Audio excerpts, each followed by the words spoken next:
Góðan daginn. Ég býð ykkur velkomin á 13. fund bæjarstjórnar sem haldinn hér í bæjarstjórnarsal 5. daginn 4. maí 2023 og hófst fundurinn klukkan 17:04. Ég sit hér með fundinn og hér sitja Steinunn Ingibjörg Magnúsdóttir, Hrafnhildur Hallvarsdóttir, Þórhildur Eyþórsdóttir, Ragnar Ingi Sigurðsson, Ragnheiður Harpa Sveinsdóttir, Ragnar Már Ragnarsson, Haukur Garðarsson, Jakob Björgvin Jakobsson bæjarstjóri og Jón Sindri Emilsson sem sér útsetningu. Fundurinn sendur út og fundargerðritar Jakob Björgvin Jakobsson bæjarstjóri. Við höfum hérna 17 dagskrárliði til að fara í gegnum og göngum nú til dagskrár. Fyrsti liður er fundargerð bæjarráðs frá 11. fundi bæjarráðs, lagt hér fram til kynningar og orðið er laust. Engin kveðst til hljóðs. Liður 2, fundargerð skóla- og fræðslunefndar frá 6. fundi skóla- og fræðslunefndar, lagt hér fram til kynningar og orðið er laust. Engin kveðst til hljóðs. Liður 3, fundargerð skipulagsnefndar frá 10. fundi nefndarinnar, lagt hér fram til kynningar og orðið er laust. Ragnar Már, bæjarfulltrúi í Ylista, þetta er orðið. Gerðu svo vel, Ragnar.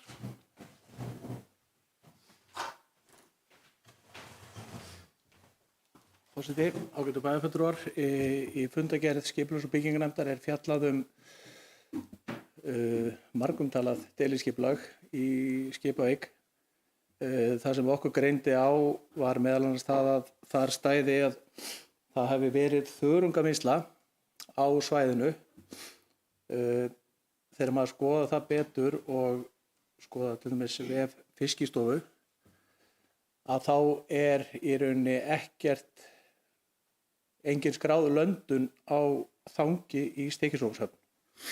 Og mér langaði kannski að spyrja hafnarstjóra hvernig stæði á því að síðustu allavega 5-6 árin frá því að þetta kom í lög, okkur það hefur ekki verið skráð. Og þá skráð vigtun á höfninni. Takk.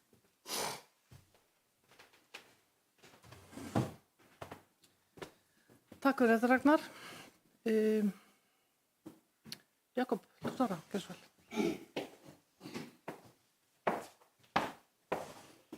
Forseti, já, erfitt með að tengja þetta við umræðu efnið sem var á þessu fundi skipulagsnefndar, deiliskipulagi í Skipavík. Og hefur svona enga forsendu til þess að svara þessari spurningu, enda bara bendi ég bæjarfulltrúum á að senda þá skriflega fyrirspurn þess efnis til sveitarfélagsins.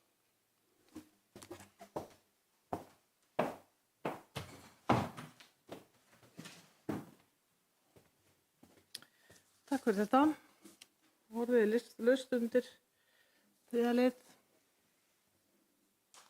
Ragnar Már, gerðu svo vel.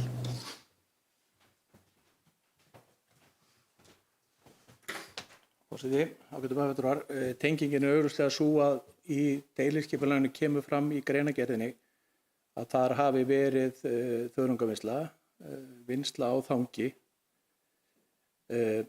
Fyrir þann umsagnaraðila sem að lesa þetta, þá gengur hann út frá því að þarna hafi verið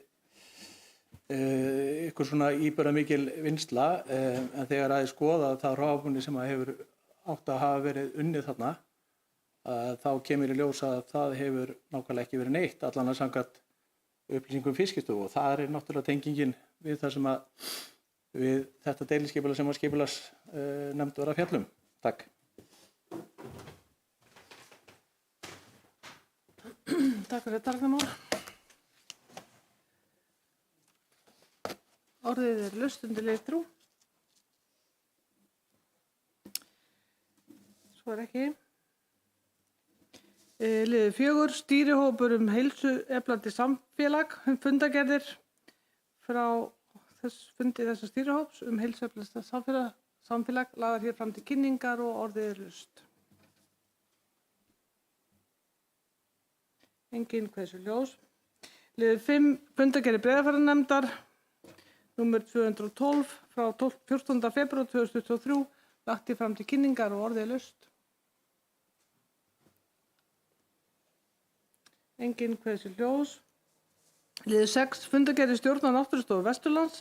Lagðar hér fram til kynningar. Fundargerð frá stjórnarfundi frá föstudaginn 17. febrúar. Orðið er laust. Og engin hvað þessu hljóðs. Liður 7. Fundargerðir Sambands Íslenskra sveitarfélaga. Fundargerð frá fundi nr. 921 sem haldið var 50. 30. mars. Lagt fram til kynningar og orðið er laust. Engin hvað þessu hljóðs. Liður 8. Aðgengisúttekt. Lögð hér fram aðgengisúttekt sem unnin var af Travebuls sumarið 2022. Lagt fram til kynningar og orðið er laust. Engin hvað þessu hljóðs. Liður 9. Bráðabirgða uppgjör janúar til mars 2023. Lagt hér fram bráðabirgða uppgjör fyrir fyrsta ársfjórðung 23. Lagt fram til kynningar og orðið er laust. Og enginn hefur beðið orðið.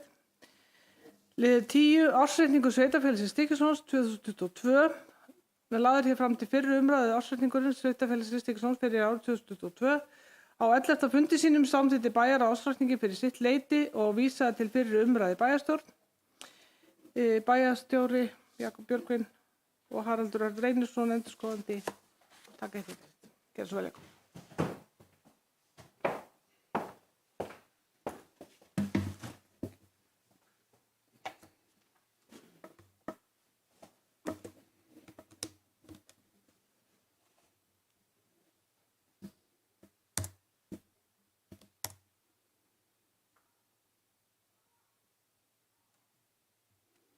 Forseti.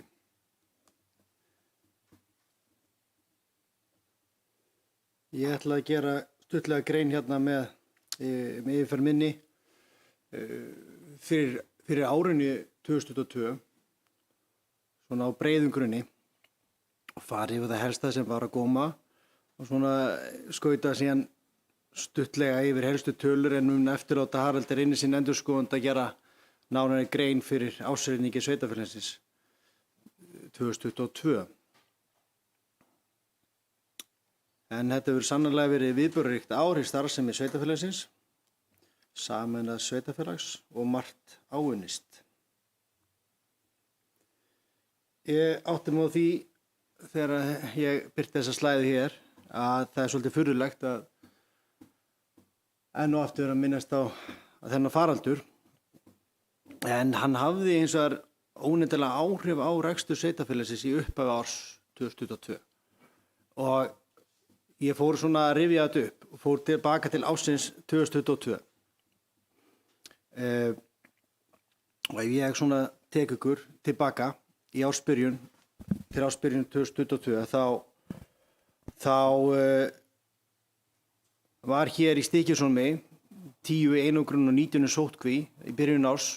Dvalarheimili í Stykkishólmi óskaði eftir einstaklingum í bakvarðarsveit í janúar og við vorum með stefna því að reyna að komast að félags- og heilsustarfi 60 ára og eldri. Þetta var staðan í janúar. Við vorum að reyna að finna tíma til að opna félagsmiðstöðin Exið á nýjan leik.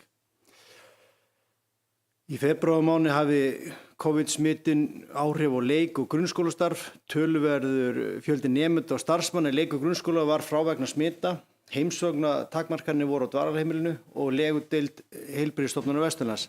Þannig var staðan í upphafi árs 2022 í janúar og febrúar. Ég nefni þetta svona kannski til upprifjunar á því ástandi sem við byggum við í byrjun síðasta árs. Við erum fljóta að gleyma en auðvitað voru það árin 2020 og 2021 þar sem við vorum að gangi í gegnum þennan ólgusjó faraldursins og högg faraldursins var einna helst þyngst efnahagslega á ferðaþjónustuna og þannig áhrif á okkur hér og sérstaklega sveitarfélagi gegn húsastykkju á árinu 2020. En þetta gæti einhverja áhrifa á ársreikning 2020 en þá mun minna en síðustu tvö ár þar á undan. En sérstaklega var þetta hjúkrunarheimili sem var í rekstri sveitarfélagsins fram til mitt ár 2022. Þar myndaðist töluverður umframskostnaður vegna faraldursins fyrri part ársins. Nú, jafnframt verðbólga tók að aukast jafnt og þétt á síðasta ári og sér í lagi eftir heimsfaraldur. en afleiðingar faraldursins hafði óneitanlega áhrif á verðbólguna og aðrir alþjóðlegir atburðir, einkum stríðsátök í Úkraínu. Verulegan hluta verðbólgunar hér á landi má þó rekja til innlendra efnahagsþátta og búast má við því að verðbólgan verði því líklega mikil í einhver tíma, en það eru spámanna til viðbótar áður hún fer að hjaðna, en hún mun einhvern tímann hjaðna. En eins og þið þekki hér og fleiri, þá hefur verðbólgan óneitanlega mikil áhrif í rekstri sveitarfélagsins. Sér í lagi rekstrar afkomu og verður meðan verðbólgan er eins há og raun ber vitni, þá hefur hún töluvert áhrif á reksturinn. En það er ekki hægt að fjalla árið 2020 án þess að minnast á það sem bar hæst á árinu í starfsemi sveitarfélagsins, en það er án efa stofnun sveitarfélagsins með sameiningu Helgavíkursveitar og Stykkishólmsbæjar. Sameiningarferlið hófst í lok árs 2021, en í upphafi árs 2022 lagði samstarfsnefnd sameiningu Helgavíkursveitar og Stykkishólmsbæjar fram álit sitt og helstu forsendur sameiningu þessara tveggja sveitarfélaga til umræðna í bæjarstjórnum beggja sveitarfélaga og fór fram íbúakosning sameiningu í báðum sveitarfélögum laugardaginn 27. mars 2022. Var sameiningin samþykkt með afgerandi hætti af íbúum beggja sveitarfélaga og var ný bæjarstjórn sameinuð í sameinuðu sveitarfélagi kjörin 14. maí 2022. Það var afkvæmlega ánægilegt hvað þessi niðurstaða var afgerandi í báðum sveitarfélögum. Sterkari saman var fyrirsögn á kynningarefni samstarfsnefndarinnar fyrir sameiningarkosningarnar og er það afskaplega gefandi að sjá áþreifanlegan afrakstur þeirrar vinnu raungerast í hinu sameinuða sveitarfélagi. Það er einnig ánægilegt að íbúar í sameinuðu sveitarfélagi voru undir lok árs orðnir 1308, hafið þeim fjölgað á 2 árum 46. En áhrif þessara sameiningar er augljóslega mikil í fyrirliggjandi ásetningi. Nú aðeins af menningarlífi og viðburðum þá er að nóg að taka árun 2022. Júlíana, hátíð sögubóka, var haldin í mars og var það til þess tíma viðamesta hátíðin frá upphafi þeirrar hátíðar.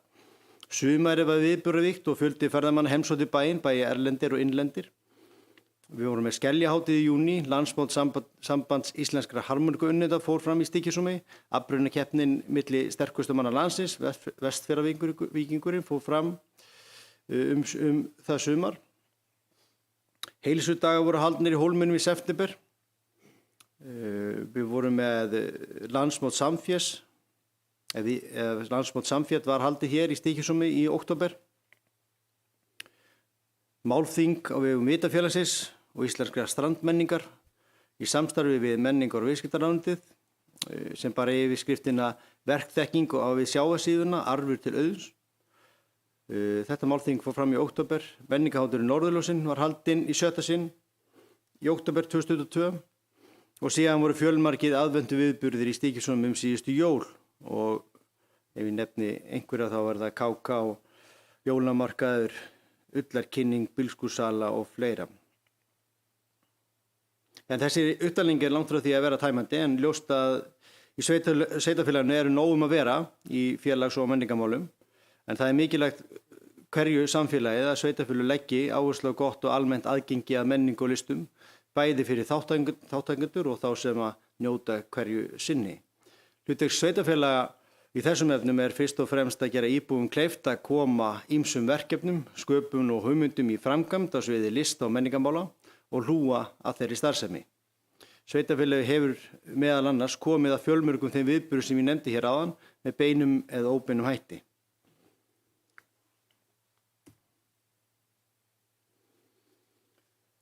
Á árinu 2022 var eftirtektarvert hversu mikil gerjun var í atvinnulífinu í sveitarfélaginu og greinilegur sóknarhugur býr í fólki og fyrirtæki á svæðinu.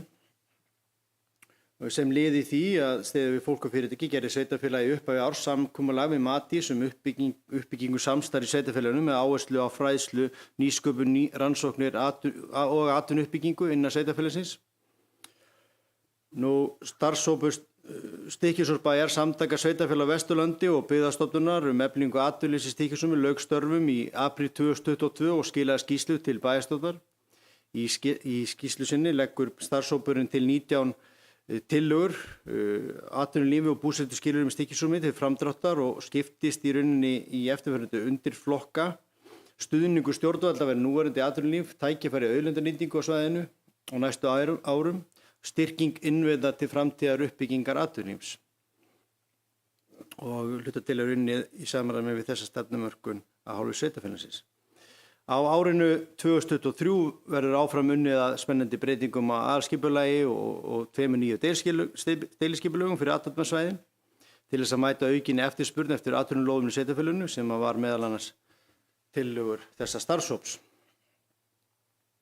Nú einnig var breytt upp á nýjung á síðasta ári þar sem atvinnu- og nýsköpunarnefnd ásamt bæjarstjóra heimsóttu fyrirtæki og stofnanir á vormánuðum og markmið þessara heimsókna var að undirbúa samráðsvettvang og kynnast starfsemi fyrirtækjanna, fyrirliggjandi áskorunum og tækifærum þannig að sveitarfélagið geti betur stutt við hagsmuni atvinnulífsins í sinni stefnumótun og hagsmunagæslu. Nú svona af útsvarstekjum sveitarfélagsins að dæma í upphafi árs 2023 verður gjarnan séð en að atvinnulífið sé í sókn í sveitarfélaginu með tilheyrandi verðmætasköpun og hækkun útsvarstekna. Það er ánægjuleg þróun og mikilvægt að sveitarfélagið láti atvinnulífið sig varða á svæðinu og styðji við framgang verkefna á því sviði. Það er einnig alltaf ánægjuefni þegar áherslu sveitarfélagsins gagnvart ríkinu þokast áfram og tillögur eða kröfur frá framgöngu og ætla ég að nefna hérna 3 hagsmunamál sem að raungerðust á árinu 2022. Í fyrsta lagi hófust framkvæmdir í mars 2022 við umfangsmikla uppbyggingu á Skógarstrandarvegi sem felur í sér að mestu byggingu 2 brúa yfir Skraum og Dunká ásamt endurbyggingu 5,4 km vegkafla. Með þessum áfanga er óhætt að segja að töluvert hafi þokast í rétta átt hvað varðar uppbyggingu Skógarstrandarvegar en auðvitað beinum á duga skal. Í öðru lagi hefur langt skeið verið lögð þung áhersla á að annað skip hefji siglingar yfir Breiðafjörð. Var það afar ánægjulegt þegar innviðaráðherra féllst á óskir okkar og fleiri haustið 2022 að hefja formlegt ferli við að fá hingað nýja ferju til siglingar en auglýst var eftir nýrri ferju í lok síðasta árs. Þá til viðbótar var lagðist að bryggju dráttarskipið Grettir Sterki en bæjarstjórn hafði lagt áherslu á dráttarbátur yrði staðsettur við Stykkishólmshöfn til þess að tryggja betur öryggi sjófarenda á Breiðafirði sökum þess sem áður hafi gengið á var með Baldur.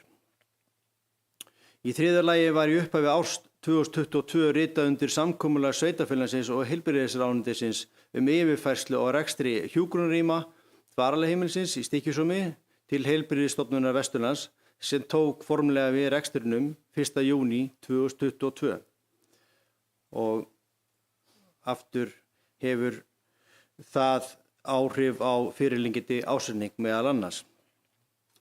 Reksturinn hefur í rauninni frá þeim tíma verið í húsnæði sveitarfélagsins að skólastíg 14, uns verður flutt í nýtt 18 íbúa hjúkrunarheimili að Austurgötu 7 í Stykkishólmi sem sveitarfélagið og heilbrigðisráðuneytið hefur unnið að uppbyggingu að.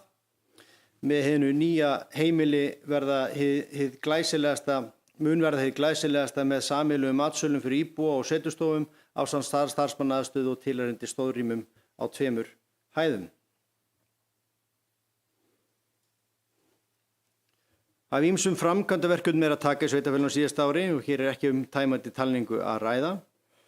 Nú, eins og ég nefndi hér áðan, þá er hér fjölgun á íbúum og íbúafjölgun fylgir ofta tíðum eða nær alltaf fjölgun barna og var á árinu lokið við viðbyggingu við leikskólann í Stykkishólmi Bakka til að mæta aukinni eftirspurn í skólann. En á síðasta ári, sumarið, var metfjöldi barna í leikskólum sveitarfélagsins og hafði aldrei verið svo mörg börn í skólanum síðan hann var fluttur úr húsnæði Sankti Fransiskus spítala í nýtt húsnæði við Búðanesveg. Jafnframt voru gerðar breytingar á húsnæði grunnskólans til að mæta betur þörfum skólans, en sumarið var vel nýtt til þeirra framkvæmda við húsnæðið, þar sem var meðal skipt gólfefni og auk þess sem kjallarinn var tekin í gegn og kennslurýmum bætt þar við svo rýmin nýtist betur til kennslu í skólunum.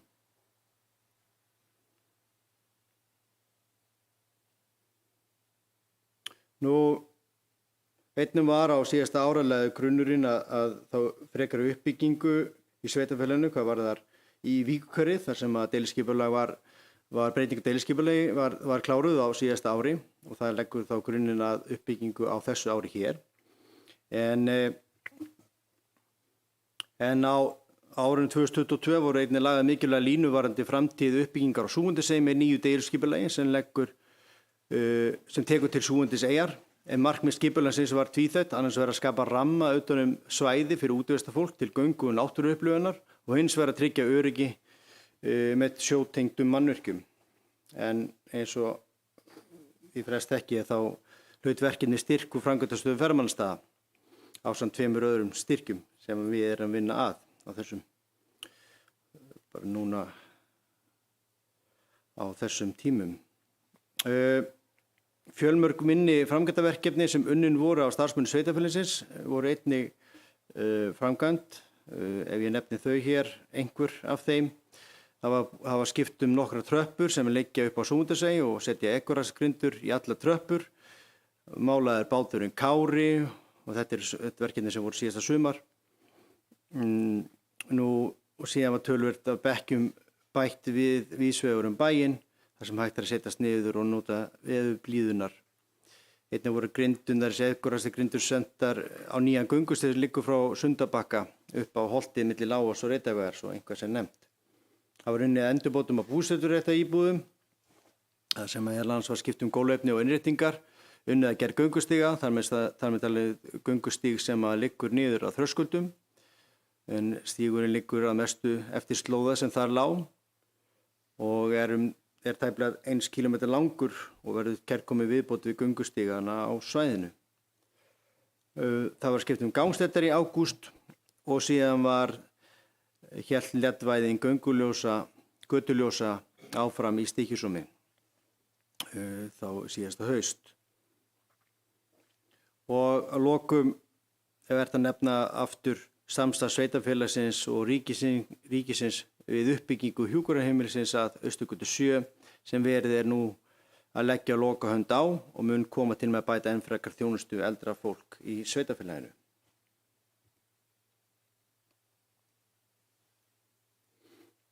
Það á sér alltaf stað einhver framþróun og nýsköpunum í bættri þjónustu við íbúa sveitarfélagsins og á síðasta ári þá var tekin í notkun ný og uppfærð vefsíða sveitarfélagsins. Með nýrri síðu var semst verið að leitast eftir því að upplýsingar verði aðgengilegri, viðmót auðveldara og nýjar veflausnir nýttar. Fundagerðir nú til dæmis felldar inn í síðuna og notendum gefinn kostur á að vakta málsnúmer. Síðan er unnin upp úr gömlu vefsíðu Stykkishólmsbæjar og á stöku stað á eftir að færa einhvern texta en það er langt komið. Á meðal nýjunga síðunum má nefna vefsjá, þar sem á að finna hústeikningar, skipulag, gönguleiðir, örnefni, þjónustu, afþreyingu og margt fleira. Einnig er nýtt ábendingakerfi á síðunu sem gefur íbúum kost á því að senda inn ábendingar með staðsetningu, GPS-niti og myndum. Einnig lagði sveitarfélagið sérstaka áherslu á það við gerð þessara nýju heimasíðu að tryggja að notendur sem eingöngu geta nota lyklaborð geti nota vefinn og síðan jafnframt aðgengilegu sjónskertum notendum, heyrnarlausum, öldruðum og hreyfihömlum. Nýja heimasíðan á að endurspegla þetta og innifölu meðal annars vefþulu sem liði því að bæta aðgengi allra að heimasíðu sveitarfélagsins. Bókað sveitarfélagsins var opnað formlega í september samhliða nýrri heimasíðu með það markmið að auka gegnsæi og aðgengi íbúa að fjárhagsupplýsingu sveitarfélagsins. En á heimasíðunni geta íbúar og aðrir hagsmunaaðilar átt greiðan aðgang að fjárhagsupplýsingum sem sýna með einföldum og myndrænum hætti ráðstöfun fjármuna sveitarfélagsins. Breytingar í sorfflokkun í samræmi við lagabreytingar í upphafi þessa árs tóku gildi undir lok síðast árs. Nú og að lokum þá kannski nefna það að starfshópur stefnumörkun í málefnum einstaklinga 60 ára og eldri lauk störfum sínum í marsmánuði 2022 og skilaði frá sér skýrslu til bæjarstjórnar sem að leggur til 45 aðgerðir til að efla þjónustu við aldraðra og sem gefur að skilja þá stendur þannig til að efla til muna þjónustu við eldra fólk í sveitarfélaginu og þetta mun vera gert með stofnun nýrra miðstöðvar og öldrunarþjónustu á þessu ári. Og þannig tekið þetta fyrsta skref í átt að markvissi vinnu við að samþætta félags- og heilbrigðisþjónustu eldra fólks í sveitarfélaginu.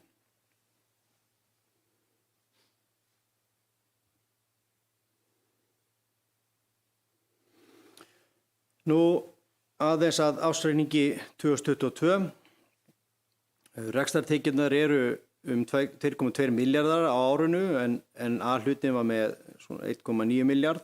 Rekstrarniðurstaða A- og B-hluta var neikvæð 80 milljónir en fjárhagsáætlun með viðaukum hafði gert ráð fyrir neikvæði rekstrarniðurstöðu að fjárhæð 99 milljónum.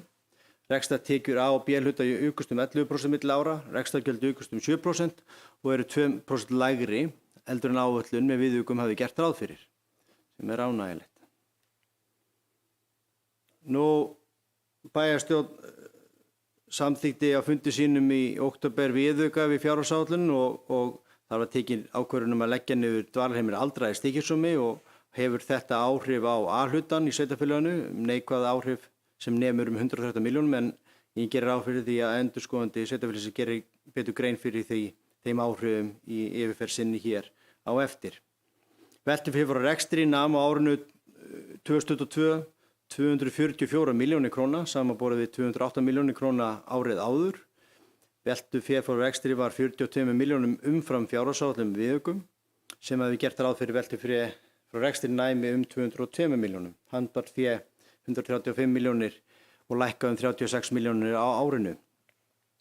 Svona til samanburðar þá nam veltufé frá rekstri Stykkishólmsbæjar 195 milljónum árið 2019 og datt þá niður í COVID-faraldrinum niður í 99 milljónir á árinu 2020. Þannig að það er ljóst að þessi líki breyta í rekstri sveitarfélags að þróast á afar jákvæðan hátt.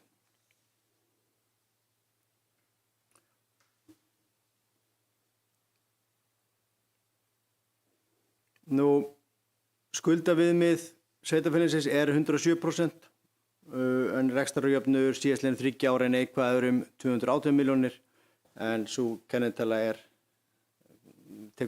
verður aftur virku ef ég man rétt 2025. Það er að segja virk gagnvart eftirlitsnefnd með forminu sveitarfélaga.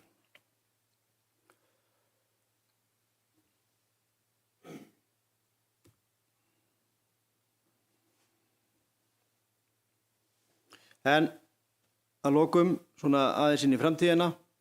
Fyrirliggjandi ásetningur sýnir að við byggjum á traustum grunni og á sama tíma liggja fyrir ýmsar áskoranir. Áherslu bæjarstjórnar á síðasta ári og fyrir árið 2023 er að skapa áfram eftirsóknarvert umhverfi fyrir fólk og fyrirtæki, standa vörð grunnþjónustu sveitarfélagsins, sérstaklega hafa barna og fjölskylda þeirra og eldra fólk og sækja af ábyrgð fram með samfélagslega mikilvægum fjárfestingum innviða sem komi til með að skapa svigrúm til eflingar samfélagsins á svæðinu og sama tíma og stefnt að því að tryggja að skuldaviðmið og skuldahlutfall séu að lækka markviss á tímabilinu. Ég tel að fyrirliggjandi áætlunum sé sveitarfélagið og þessi ásetningur hér endurspegli ágætlega þessar áherslur og þau markmið bæjarstjórnar en það er alltaf áskorun frá degi til dags að tryggja að þessi markmið nái fram að ganga. Árið 2022 var gott ár, árið 2023 fer vel að stað. Það er ljóst að það hefur margt áunnist á síðustu árum og enn fleiri verkefni og áskoranir framundan sem ég efast ekki að gaman verður að takast á við. Við getum látið okkur hlakka til fyrirliggjandi verkefna, það er bjart framundan. Við erum að ná ákveðnum stöðugleika í rekstri sveitarfélagsins. Það er gert ráð fyrir jákvæðum viðsnúningi á rekstri sveitarfélagsins á þessu ári samkvæmt áætlunum, gangi þær eftir. En áætlanir gera ráð fyrir að jafnt og þétt muni sveitarfélagið ná fjárhagslegum fjárfestingarstyrk til að standa undir mikilvægum fjárfestingum næstu ára. En eins og alltaf þá þurfa bæjarstjórn og stjórnendur sveitarfélagsins að vera vakandi fyrir ákveðnu þáttum í rekstri sem endurspeglast meðal annars í þessum ársreikningi. Það er huga því að vinna markvisst að því að ná enn meira upp veltufjár og rekstri sem það þarf að standa undir afborgunum og afborgunum skulda og skuldbindninga sem endurspeglast reyndar í þessum fyrirliggjandi ársreikningi að reksturinn gerir. Þannig að reksturinn geti haldið áfram að standa undir greiðslum þessum afborgunum, þessara afborgana. Og jafnframt samt óhjákvæmilegt að horfa á launakostnað og rýna það sérstaklega, enda það stærsti útgjaldaliður sveitarfélagsins.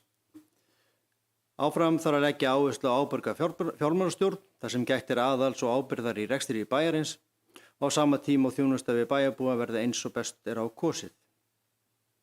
En ég vil nota jafnframt tækifæri hér og þakka starfsmönnum sveitarfélagsins og fyrir þeirra framlag til ábyrgs reksturs sveitarfélagsins á síðast ári. En að þessu sögðu þá gef ég Haraldi eftir atvikum gefu orðið.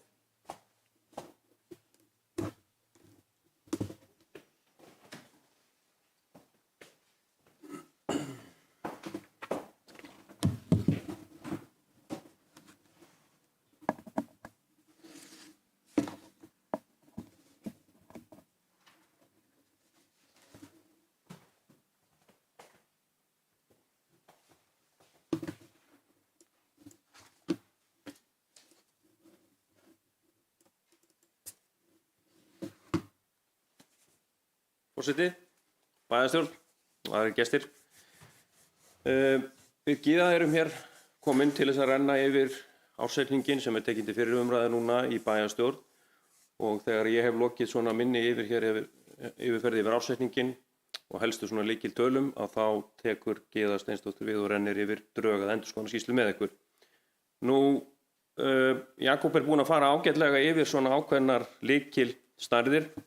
Ég ætla eins og ekki að lesa reikningin línu fyrir ykkur, heldur við ætlum svona að taka fyrir ákveðnar lykilstærðir sem að mikilvægt að horfa í þegar við erum að rýna hvernig sveitarfélaginu gekk á síðastliðnu ári í rekstri og í endurskoðunarskýrslunni reynum við síðan að setja það svona í samhengi við þá fjárhagsáætlun sem hefur verið samþykkt á árinu. Hér fyrir framan okkur erum við með skýrslu áritun bæjarstjóra, bæjarráðs og bæjarstjórnar og við síðar þá ársreikningurinn síðan staðfestur með áritun bæjarstjórnar og endurskoðanda. Líkt og bæjarstjóri ykkar vék að hér áðan að þá hefur ýmislegt verið í pípunum hjá okkur. Það sameining, en það ekki bara sameiningin, það líka verið að breyta reikningsskilaaðferðum sem beitt við framsetningu ársreikningsins.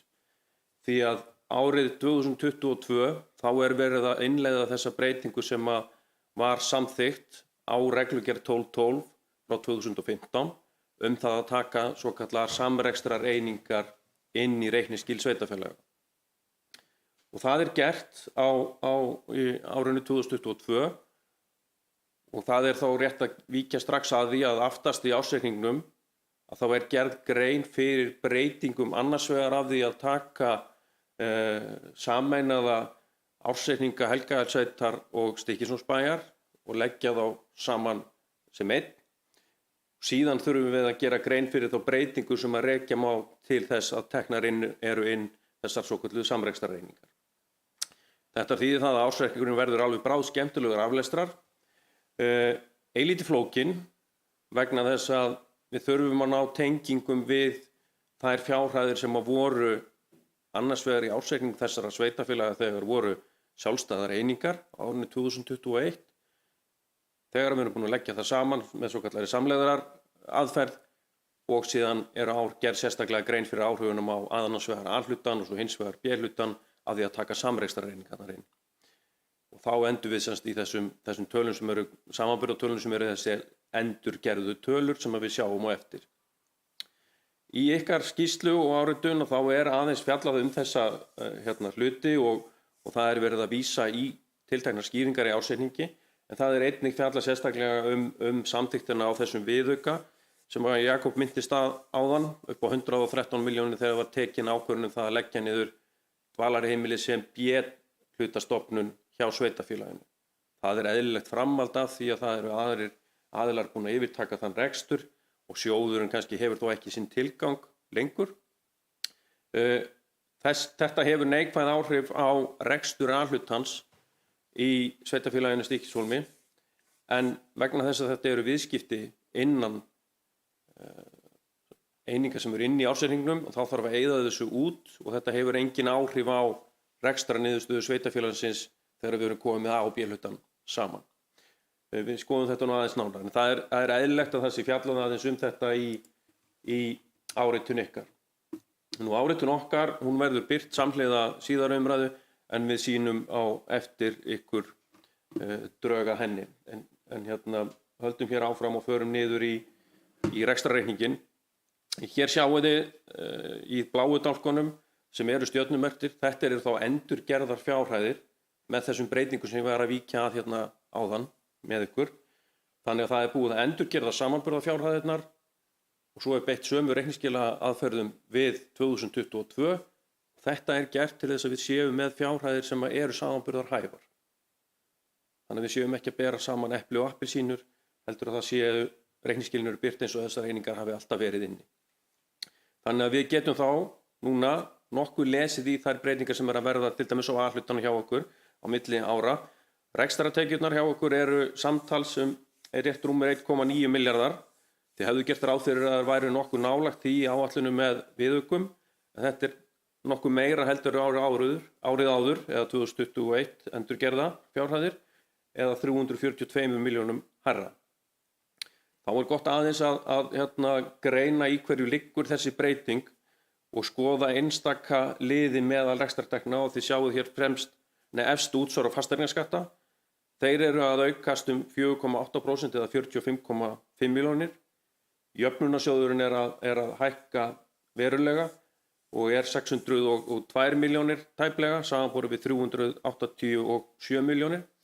Aðeins að vekja athygli á því að meðal jöfnunarsjóðsteknanna eru sameiningar framlög annars vegar, en það eru einnig að koma inn hlutdeild ykkar í framlögum jöfnunarsjóðs sem að berast félags- og skólaþjónustu Snæfellinga. Þannig að þegar við erum að lesa okkur í gegnum þetta þá er rétt að svona rýna áhrifin af þessum einingum, hvar gætir þeirra og þeirra gætir annars vegar eins og ég sagði í jöfnunarsjóðsframlögunum og líka í öðrum tekjum. Aðrar tekjur eru 356 milljónir tæplega í A-hlutanum og eru nokkuð hærri heldur en árið áður eða 82 milljónum krónum hærra. Annað sem mig langar að minnast á er að þegar við erum að rýna ásetninga sveitarfélaga þá er gott að skoða útsvar og fasteignaskatta með hliðsjón af því gefur þetta okkur einhverjar vísbendingar hvernig svona samfélagið okkar og tekjurnar eru að vaxa hjá íbúanum, hvernig hafa íbúanir það. Ef að fast því það náttúrulega ráði nokkuð yfir þeim álagningarhlutföllum sem eru lögð á íbúana, því kannski ráðið ekki fasteignagjaldsstofninum sem slíkum eða fasteignamatinu.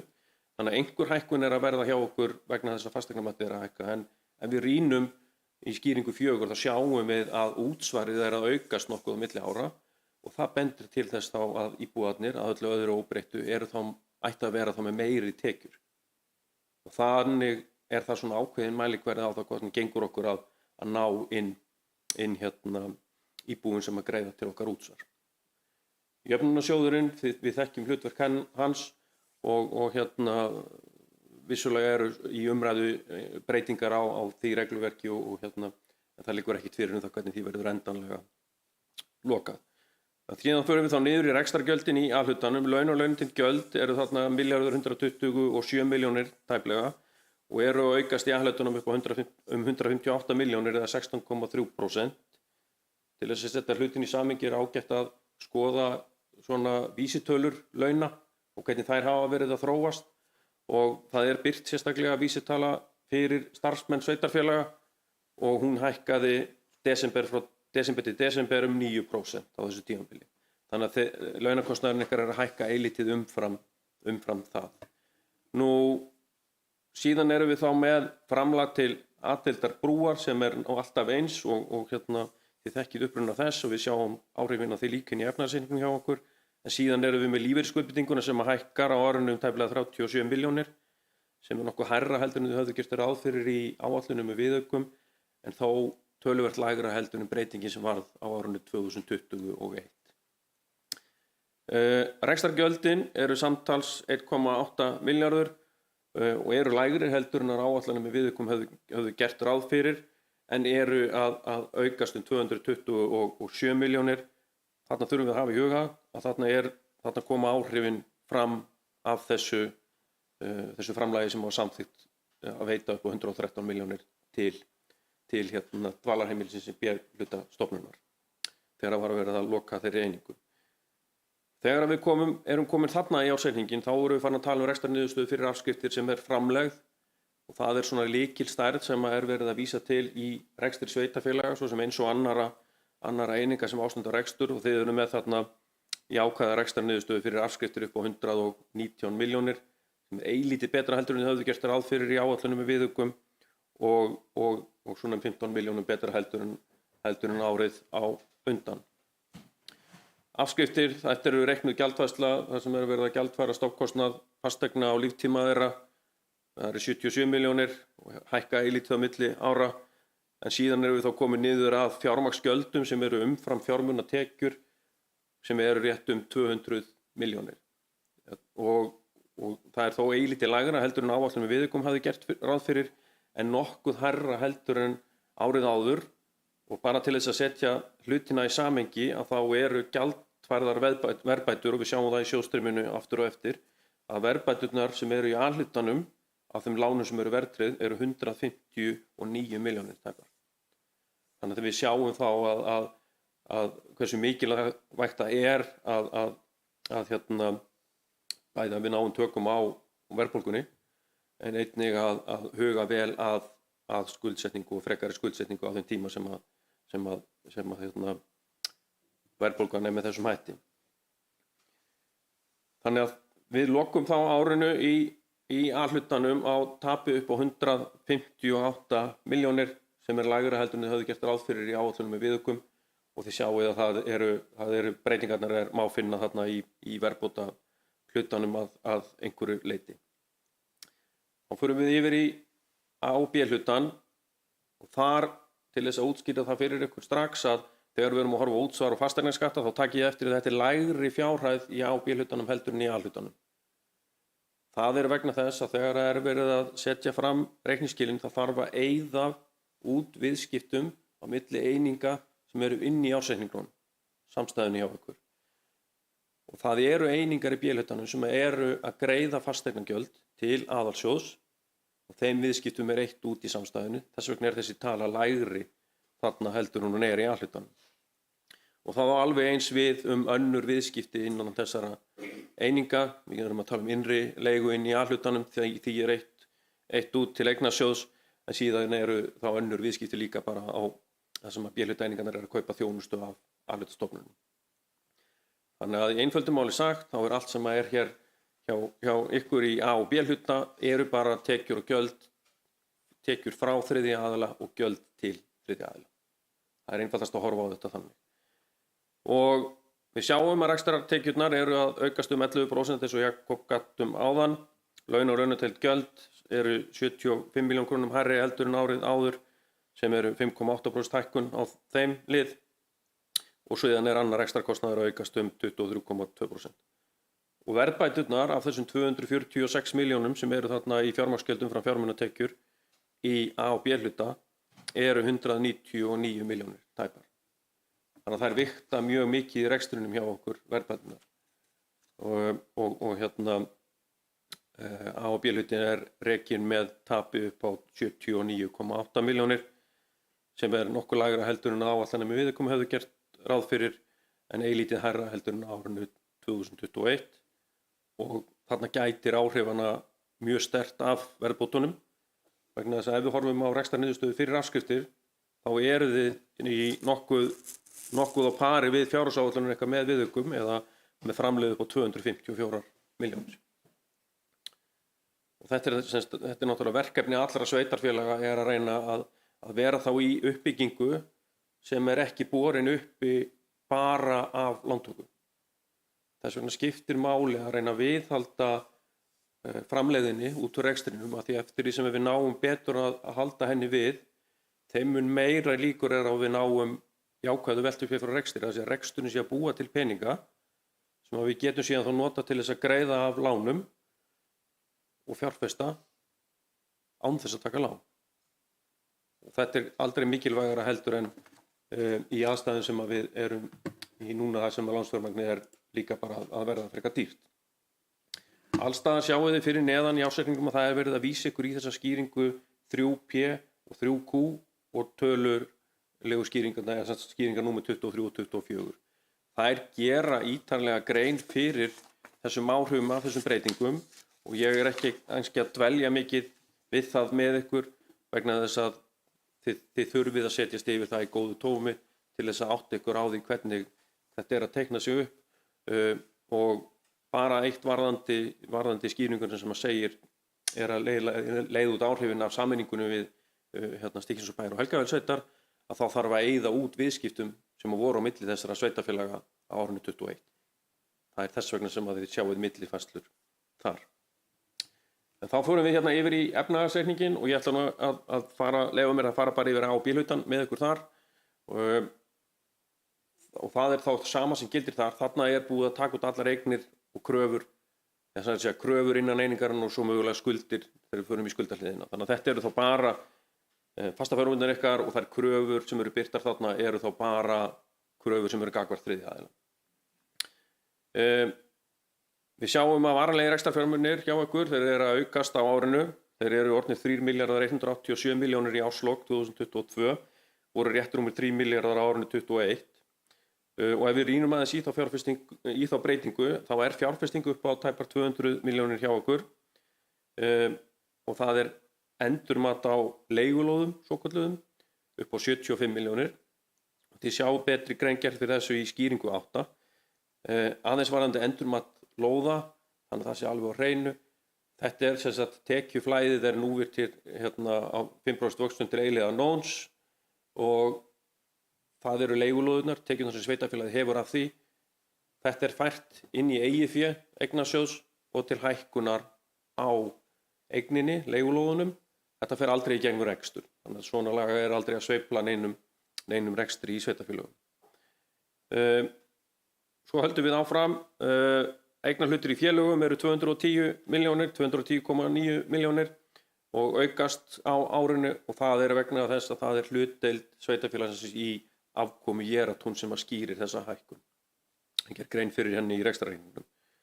Og fyrirframgreiðsla brúar, þetta sem sagt langtíma hlutin af því sem að þið sáuð í rekstrarreikningnum verið að gjaldfæra árlega, þannig að fasta fjármunir samtals 3,5 milljarðar og hafa vaxið rétt 200 milljónir á milli ára. Óinnheimtu tekjurnar, þær 159,5 milljónir, hækka eilítið á milli ára. Punktur sem ég langar að minnast á þar að þessar kröfur sem verið að færa, þær yfirfarnar og innheimtanleiki þeirra metinn. Þær þá annars vegar þá útsvarstekjurnar ykkar sem þá óinnheimta útsvarið sem álagt á íbúana og meðal þessara krafna aðilar sem koma og bara að starfa hér skamman tíma, gleyma að skila framtali, fá á sig áætlun og fara svo bara erlendis. Þeir fá á sig áætlanir hjá skattstjóra en þessar kröfur, af því að menn ekki staðsettir hér og þær verða ekki innheimtar svo auðveldlega sé að þær færðar niður að fullu. Þannig að það ekkert loft í væntingum stjórnenda til innheimtu á þessum kröfum. Aðeins bara hér niður í handbæra féð sem að 135 milljónir í árslok 2022 en 171 í árslok 2021. Bara minnast á það að áhrifin af því að við erum komið með samrekstrarreiningarnar inn þau líka að við þurfum alltaf að hafa í huga hvar handbæra féð hjá okkur. Vegna þess að Stykkishólmsbær, sveitarfélagið Stykkishólmur með 108 milljónir á bankareikningum af þessum 135. Hitt í eigu félags- og skólaþjónustu Snæfellinga og svo náttúrustofnunar. Og þannig að þegar við erum að horfa á handbæra féð þá það ekki laust fyrir aðalsjóð til ráðstöfunar, heldur þurfa þessar einingar þær setja fram sínar áætlanir og þar á meðal hver sjóðstaðan í þeim og yfir þeim eru sjálfstæðir stjórnendur þó að það séu síðan samþykktar fjárhagsáætlanir ráðstöfunir þessara fjármuna.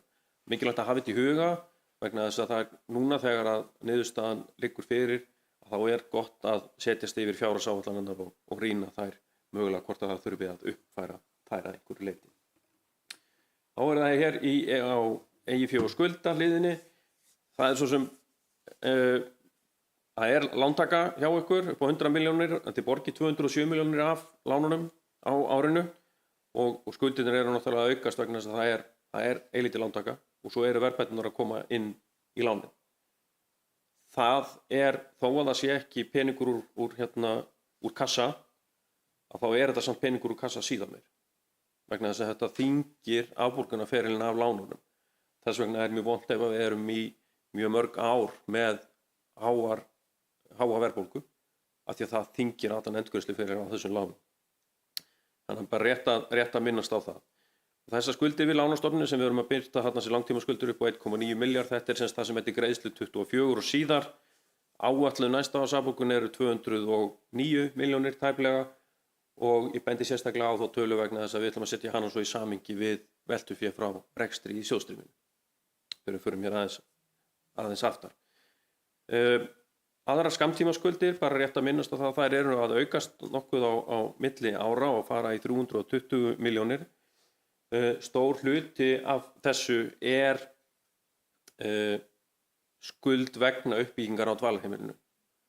Hlutur Stykkishólmsbæjar þar sem að liggur í raun og veru ekkert fyrir bara undir árslok sem að stjórnendur ná einhverju lendingu þeirra hlut sveitarfélagsins í þeirri uppbyggingu sem að var rétt 100 milljónir sem fjárfesting ársins í þessu. Það náttúrulega bara á lokadegi ársins, þannig að það ekki greitt út allt. Þess vegna vaksa náttúrulega skammtímaskuldirnar svolítið, en svo erum við einnig þarna með ógreitt áfallið orlof upp á 63 milljónir og við erum með staðgreiðslu og tryggingagjald og önnur ógreitt svona launagjöld upp á 40. Allt bara hefðbundið sem að fylgir og allt bara vegna desember launa. Þannig að það ekkert óeðlilegt í því. Og við erum líka þarna með áfallna vexti langtímaskulda upp á 13 milljónir. Nú þá erum við komin hér á besta staðin í ársreikningum, það sjóðstreymið. Af því að þetta raun og veru eini staðurinn sem að við svona kannski fáum tilfinningu fyrir því hvað raunverulega að gerast á bankareikningum sveitarfélagsins. Það með því að rýna sjóðstreymið. Og það sem okkur þykir gott, okkur gyðu að setja þetta bara svolítið samhengi við það heimilisbókhald. Og af hverju segjum við heimilisbókhald, það bara vegna þess að þetta ekkert öðruvísi. Það komin tekjur, það eru gjöld og svo kíkjum við á bankareikningin og við sjáum að þetta ekki bara mismunurinn á tekjum og gjöldum sem væri þá lækkun upp á 79 milljónir ef við tækjum þetta bara svona hrátt eftir rekstrarreikningnum. Þannig að það þarf að leiðrétta til þess að geta sagt söguna í sjóðstreyminu, þá þarf að leiðrétta fyrir ákveðnum staðirðum. Það þarf að leiðrétta fyrir þessari reiknuðu stærð sem eru afskriftirnar, það eru 102 milljónir. Það þarf að leiðrétta fyrir þessum verðbótum vegna þess að þær ekkert greiddar út og það verði greiddar síðar eins og ég sagði áðan upp á 198 milljónir. Það þarf að leiðrétta fyrir áhrif hlutdeildarfélagsins vegna þess að það ekki peningur í kassan og hækkunin og lífeyrisskuldbindingunni í raun og veru ekki greitt úr banka heldur. Þegar að búið að leiðrétta fyrir þessum stærðum, þar að segja rekstrarliðir sem ekki hafa áhrif á fjárstreymið, þá veltufé fyrir rekstri jákvætt 244 milljónir. Í sínu einföldustu mynd þýðir það að þrátt fyrir það að reksturinn hafi verið í mínus, þá hann að skila fjárnumunum upp á 244 milljónir. Það það sem svo verið að setja í samhengi við þessum munið eftir við vorum tæplega 209 milljónir í áætlaða næsta ársafborgun. Þannig að veltuféð allavega að duga fyrir og gott betur fyrir afborgunum af áætluðum afborgunum á langtímalánum. Og bara líka aðeins að minnast á það að sko þið þetta síðasta árið sem þið eruð að reka dvalarheimilið ykkar inni sem B-hlutastofnun sveitarfélagsins. Nú sá rekstur komin yfir til annarra. Sjóðstreymisáhrifin af rekstrinum þennan fyrri hluta ársins eru að hann var að draga til sín 47 milljónir. Hann hafði neikvæð áhrif á sjóðstreymi. Þannig að stjórnendur núna og bæjarstjórn þurfa að setjast yfir og segja og leggja út áhrifin og þau eru að birtast vissulega í fjárhagsáætlunum ykkar fram veginn, væntingar það að þetta haldi ekki áfram að draga til sín fjármuni í einhverju formi, nema þá bara í þessari fjárfestingu, þáttöku ykkar í fjárfestingunni. Og að því að ég hef nú fylgt ykkur svolítið lengi núna, að þá er rétt að minna sig á það að það er ekkert mjög langt síðan að alhluti aðalsjóður var með mjög stórt framlag inn til einingarinnar út af uppsöfnuðum halla til fjölda ára. Það þýðir það að einingin, ég er ekki að gera lítið úr vægi einingarinnar en sveitarfélag hefur þurft að skaffa þessari einingu töluverða fjármuni. Og þeir fjármuni verða ekki nýttir tvisvar, þannig að þessi aukna geta sem að stjórnendur og bæjarstjórn hefur þá væntingar að myndist með þessu, hún ætti að verða til þess að öllu óbreyttu að veltufé frá rekstri lægist. Ég vona að ég sé ekki alveg búin að tapa ykkur í allt of mikið af fræðum en þetta er alveg að klárast. Þegar við höfum síðan komin hér niður þá erum við að leiðrétta fyrir breytingum á rekstrartengdum eignum og skuldum og þar er bara verið að leiðrétta fyrir því að það er ekkert öll gjöld sem er búið að stofna til í árslok og komið reikningu fyrir, þau eru ekki greidda á reikningsskiladegi og þegar það eru gefnir út reikningar sem eru náttúrulega með greiðslufresti fyrir þjónustu sveitarfélagsins þá greiðist það ekkert fyrir kannski á fyrstu mánuðum ársins 2023. Þegar búið að leiðrétta fyrir þessum áhrifum þá er handbært fé frá rekstri 179 milljónir. Fjárfestingarhreyfingarnar, ef við vitum það að þegar við erum búin að leiðrétta fyrir þessu öllu þá hefði bankareikningur nátt að vaksa 179 milljónir. Þá fyrir við veltaði fyrir ykkur í hvað eittu við þessum peningum. Við fjárfestum á tímabilinu fyrir 222 milljónir tæplega. Þar af er reyndar ógreittar 91 miljón sem er út af hlutdeild ykkar í dvalarheimilinu. Þið innheimtið gatnagerðargjald upp á 21,6 miljón og svo er eilítil breyting í eignarhluti í félögum og þá eru fjárfestingarhreyfingarnar að draga til sín 108 milljónir. Þannig að eitthvað eigum við þá að eiga eftir af þessum 179 milljónum sem reksturinn skilaði. Allavega einhverjar 70 milljónir. Og þá fyrir við niður í fjármagnarhreyfingarnar. Þið borgið af lánum fyrir 207 milljónir og þið takið lán fyrir 100 milljónir. Það þýðir það að fjármagnarhreyfingarnar eru að draga til sín rétt rúmlega 107 milljónir og þá er það umfram þessar 70 milljónir sem að við áttum eftir þegar það var búið að taka fjárfestingarhreyfingarnar inn og handbæraféð lækkar þá 36 milljónir. Og þetta er það sem við erum að horfa í og er mikilvægt þegar þið farið að rýna fjárhagsáætlunina framvegin og uppfæra markmiðin ykkar og hvort sem það fjárfestingar eða aðra liði. Það er það að reyna að tryggja það að veltufé frá rekstri sé sem mest og sér í lagi ef það er verið að hyggja á uppbyggingu án þess að auka skuldsetningu. Nú síðan koma hér á eftir ýmsar skýringar sem að ég ætla nú ekki að þreita ykkur með að fara mjög ítarlega yfir. Mér langar hins vegar að benda ykkur á skýringu 4. Hún er mjög gagnleg til þess að rýna svona hvernig er tekjurnar að myndast hjá okkur fyrir svona einstaka liði og síðan er hér svo kallað heildaryfirlit yfir rekstur sem að sýnir rekstur einstaka málaflokka fyrir árið 2022 í samanburði við fjárhagsáætlun með viðaukum fyrir sama ár og svo einnig í samanburði við fyrra ár.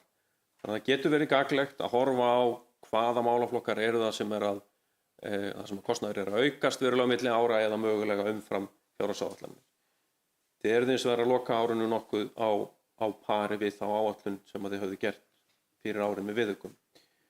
Síðan hér í skýringu 8, þar er verið að gera grein fyrir fjárfestingunum og það eru nokkur frávik hjá ykkur í milli raunfjárfestingar og fjárhagsáætlunarinnar. Það er svona einna helst það sem má rekja til fjárfestingarinn í dvalarheimilinu sem var 100 milljónir og kemur í raun og veru í ljós og menn eru að fá þessar upplýsingar undir árslok þegar þau gert ráð fyrir 50 milljónum í áætlunum. Gatnagerðargjöldin eru réttum tæpum 20 milljónum lægri heldur en þau höfðu gert ráð fyrir í fjárhagsáætlunum og síðan er eftir að sækja þennan styrk vegna fráveituframkvæmda sem að er ekki þá færður til lækkunar en þau höfðu gert ráð fyrir 15 milljónum þar. Þetta eru svona stærstu skýringarnar á frávikunum. Og síðan er hér þá aftast eru lykiltölu yfirlit svokölluð, annars vegar fyrir A-hlutann og svo eins vegar fyrir A- og B-hlutann og bara ítreka það að eins og stendur hér í nótu undir þessum skýringum er að lykiltölum fyrir árið 2021 þeim hefur verið breytt miðað við sameininguna og miðað við að taka samrekstrarreiningarnar inn en tölur fyrir fyrri ár þær hafa ekki verið endurgerðar og þær eru bara í samræmi við ásetninga eins og Stykkishólmsbær hafði birt það áður. Þannig að þið þurfið að vera meðvituð um það þegar þið verður að lesa svona í helstu breytingar. Svo fasast þetta út þegar framlíða stundir.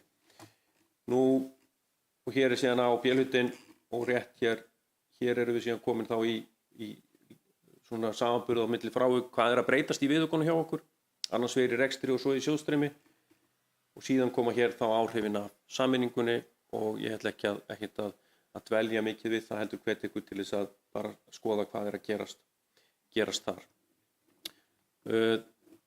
Þá er ég að spá í að hleypa Gyðu hér í pontu og bara kærar þakki fyrir mig.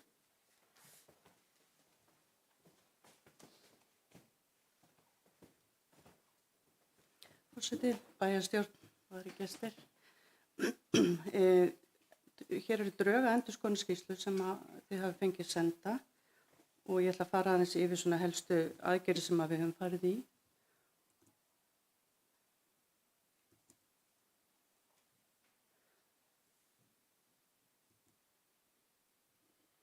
Nú helstu niðurstöður endurskoðunar hjá okkur og helstu áherslu sem við vorum að horfa á er í rauninni innri eftirlit og sniðganga stjórnenda á eftirliti, stjórnsýslu skoðun og svo önnur atriði.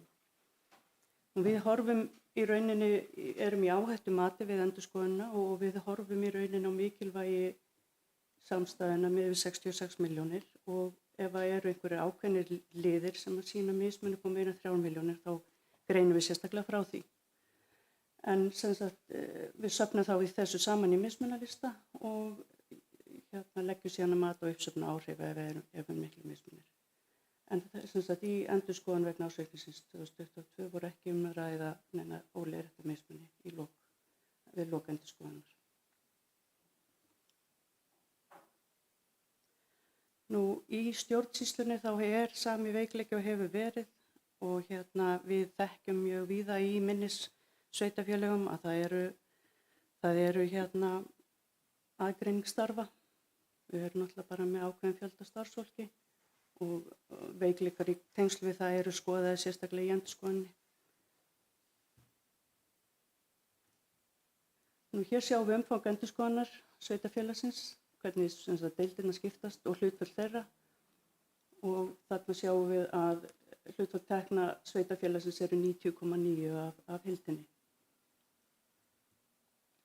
Nú fyrirhuguð áritun endurskoðanda er hér upp á skjá og þið sjáið í skýrslunni, þetta er nú kannski frekar lítið hér á skjá og erfitt að lesa en það er bara hefðbundin áritun og er ekki athugasemdir við hana.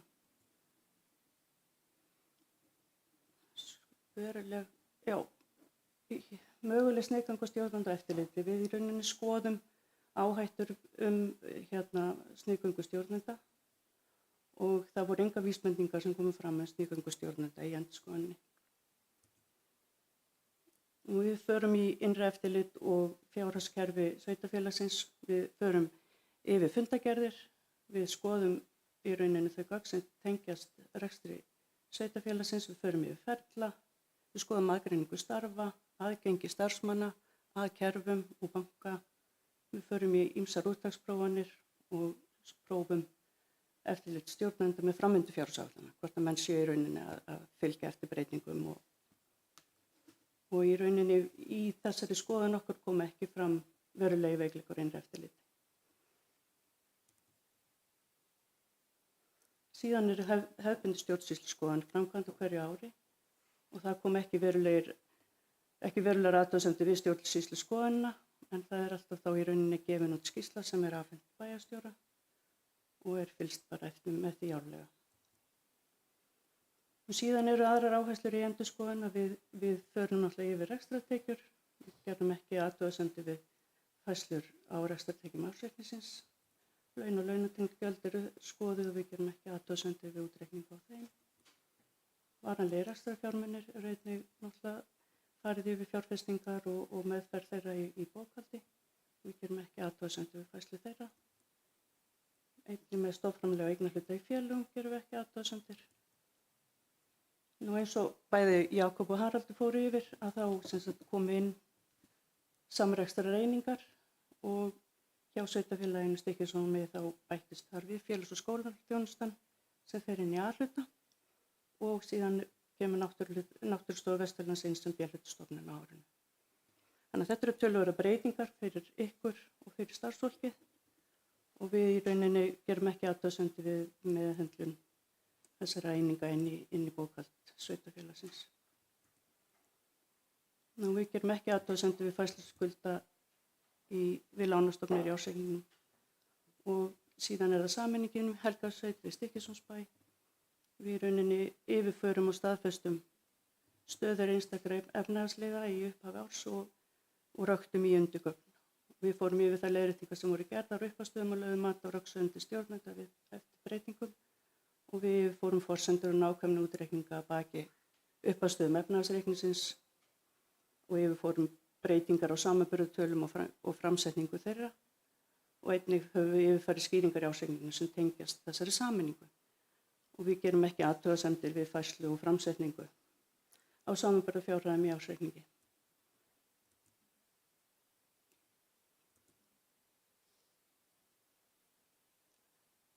Nú hér er svona samantekt í rauninni á þeim upplýsingum sem að við gefum ykkur og við höfum í rauninni greint stjórnendum frá helstu veikleikum innra eftirliti sem kom fram við endurskoðunina. Og við staðfestum óhæði okkar sem endurskoðunarteymis að vinna fyrir sveitarfélagið. Og svo eru hérna bara fyrirvarar og hér koma aðeins upplýsingar lykiltölur og fjárhagsáætlanir fyrir næstu ár þar sem við erum búin að taka saman helstu upplýsingar og kannski kíkjum hérna á þessa töflu hér. Þannig hér erum við í rauninni að leiða út rauntölur og ársreiknings 2021 og 2022 sem sagt eftir sameiningu og eftir breytingu ársreikningi 21 miðað við sameinað sveitarfélag og leiðum í rauninni tekjurnar, rekstrargjöldin og niðurstöðu rekstri og við erum þá með 21 og 22 rauntölur og svo áætlanir samkvæmt upphaflegri áætlun 2023 og þá sjáum við að það er neikvæð rekstrarniðurstaða 21 og 22 komið jákvæð rekstrarniðurstaða 23 samkvæmt áætlun sem heldur áfram til ársins 26. Og standi áætlanir eftir að þá er sveitarfélagið ná jákvæðinu rekstrarjöfnu árið 2024 sem verður jákvæður áfram ef áætlanir standi eftir. Tökum svo hérna saman í rauninni veltufé frá rekstri samkvæmt sjóðstreymi og drögum þar frá afborgun langtíma lána og skuldbindinga og þá í rauninni sýnum við greiðslu afganginn sem er jákvæður all árin. Ef hún væri í mínus þá væri fjárþörf inni hjá sveitarfélaginu. Og þegar búið er að ganga frá afborgunu lána þá sjáum við uppsafnaðan greiðsluafgang 23 til 26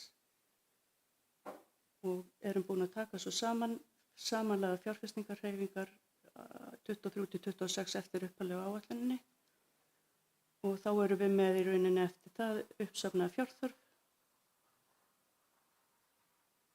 og bætum við í rauninni lántöku til þess að sjá hvort það sé greiðsluafgangur eða fjárþörf. Og samkvæmt þessum upplýsingum og miðað við upphaflegu áætlunum 23 til 26 sem var samþykkt í desember að þá eru lán að standa undir þeim fjárfestingu sem þarf og ekki þörf á frekari lántöku. En þetta náttúrulega miðað við áætlun. Og svo hérna aðeins samantekt á heildarskuldum og skuldahlutfall og skuldaviðmið sem við sjáum líka á glæru hér og eftir. Hér í rauninni myndrætt rekstrarjöfnuðurinn þá frá 2020 til 2026 og viðsnúningur verður þarna árunum 23 til 25 í A-hlutanum en á tímabilinu fyrir tímabili 22 til 24 í samstæðinni. Og þá náttúrulega kemur þarna aðeins inn árið 2020 sem náttúrulega ekki með sameiginlegu rekstri Helgafellsveitar og Stykkishólmsbæjar. Og svo koma hér á eftir glærur sem sýna myndrænt framleiða hlutfall, skuldahlutfall og skuldaviðmið. Og þá ég búin. Ég var mun fljótar en Haraldur. Takk fyrir.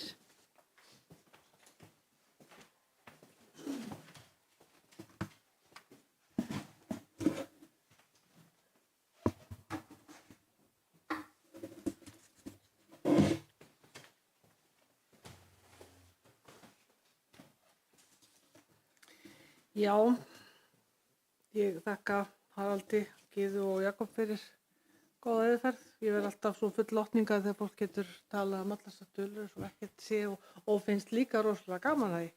En það gott að það ykkur í þessu. En orðið laust undir þessum lið. Ef einhver vil kveða sér ljós. Haukur Garðarsson, bæjarfulltrúi í Ylista, gerðu svo vel.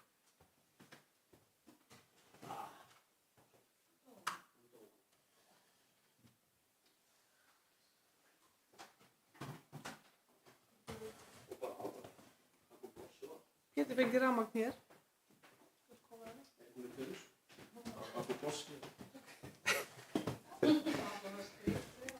Kæri forseti bæjarstjórnar og bæjarfulltrúar og aðrir gestir. Takk fyrir yfirferðina bæjarstjóri og endurskoðendur. Mjög góð yfirferð. Ég vil taka það fram að þetta í fyrsta skipti síðan 2022 sem að veltufé frá rekstri stendur undir skuldum og skuldbindingum. Það náttúrulega er mjög skemmtilegt. Áhugavert að það sé að gerast og það það sem við viljum vera. Eins og ástandið hjá okkur þá náttúrulega staðan þannig að út af sameiningunni þá fáum við þetta 150 milljónir inn og við erum í smá skjóli og það er gott og við getum notað það skjól til þess að koma okkur á enn betri stað og við þurfum alltaf að hugsa fram í tímann og huga því að 2026 þegar eftirlitsnefndin kemur aftur inn þá þurfum við að vera búin að gera ráðstafanir og með þá það fjármagn sem við fáum ennþá til sameiningunni þá, það gerist á 7 árum ef maður rétt og ég held að 2026 ég sem kannski fá 50 milljónir og þá þurfum við að vera búin að dekka þetta bil. Það verður mjög æskilegt. Að sama skapi þá er staðan þannig að 2023 til 2025, þessi 3 ár, að rekstrarniðurstaða, summa rekstrarniðurstaða þessar 3 ára þarf að vera fyrir ofan 0 ef við ætlum ekki að lenda í þeirri stöðu að vera hjá eftirlitsnefndinni. Þannig að ég held að þetta er verkefni sem við höfum núna og við þurfum að taka það mjög alvarlega og fara yfir okkar fjárhagsáætlanir með þessi 3 ár og vera mjög á því. Það er áætlun sem voru hérna uppi benda til þess en við þurfum að horfa aðeins lengra líka því að þetta lækkar hratt. Ef ég hef rétt til mig þá var þetta 100 milljónir sem við fáum á næsta ári, 150 ár, þannig að við ætlum svona verið góðum málum þessu ári. 100 næstu 2 árum eftir það, 2026, 50, ég veit ekki alveg hvað talan er núna, það er lág að við þurfum að vera algjörlega tilbúin í þann slag og horfa það á alveg til 2028 að við séum á góðum stað. Nú er einstakt tækifæri til þess að lækka skuldir og sé ekki tekið mikið lán, þá kemur fram í ársreikningi að þá lækkar skuldabyrðin á ári verulega. Ég held bara 2026 fyrir 176 og það er neðar sko. Þannig að ég held að við virkilega að horfa á það. Ég hef búin að lofa sjálf mér, ég ætla ekki að tala lengi þetta núna. Ég áskil mér rétt að kannski að taka aðeins meiri greiningu á þessu í seinni umræðu. Þetta er búið að tala mjög mikið þetta og mjög skemmtilegt svo séu lit. Alltaf skemmtilegt náttúrulega. Kannski líka að tala einu sinni enn sko, ég held að þessi 3 ársreikningar sem ég er búin að vera í 5 ár og 3 ársreikningar hafi verið eitthvað svona eitthvað sem þarf að gera sérstaklega sem mjög erfitt að bera saman á milli ára og við erum svona komin í þetta. En ég ætla að fá að koma með spurningar, ég ætla að vonið munar þetta því ég hef búin að skrifa þetta á tölvuna og hún dó náttúrulega. Mér langar aðeins að spyrja endurskoðanda, ég fæ kannski að koma aftur ef ég er hemla grunum að ég sé úr gleymi einu. Númer 1, þá langar mig að spyrja út í einmitt þennan rekstrarhagnað. Nú er þetta mikið í umræðunni í dag með eftirlitsnefndina og ég horfði alltaf á þannig að þetta væri A og B hluti sem er að tala um eftirlitsnefndar að fylgjast með, en það virðist vera að eftirlitsnefndin sé að horfa á A-hlutan eingöngu. Mér langar að spyrja út í það, er það málið? Og því þá þurfum við náttúrulega að huga því næstu 3 árin að reyna að laga það til þannig að það sé svona ásættanlegt.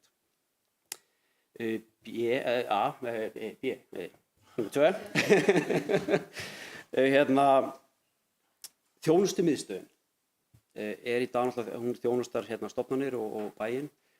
Hún skilar tapi, hún er með lán við væntanlega aðalsjóðinn upp á 113 milljónir. Og þetta er náttúrulega eitthvað sem að safnar vöxtum og verðbótum og er eitthvað sem að mér finnst vera eitthvað sem ætti alls ekki að vera þarna.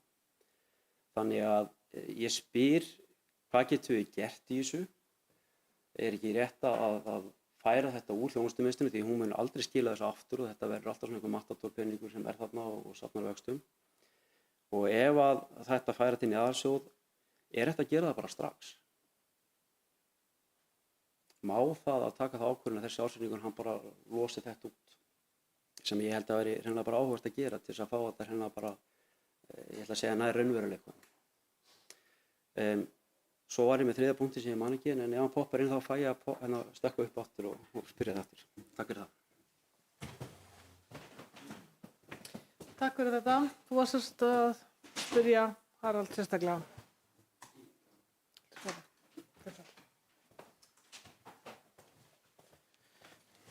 Forseti, takk fyrir spurninguna. Aðeins varðandi A-hluta rekstrarreikniðinn og það er vissulega rétt að hingað til hefur viðmiðið verið A- og B-hluti.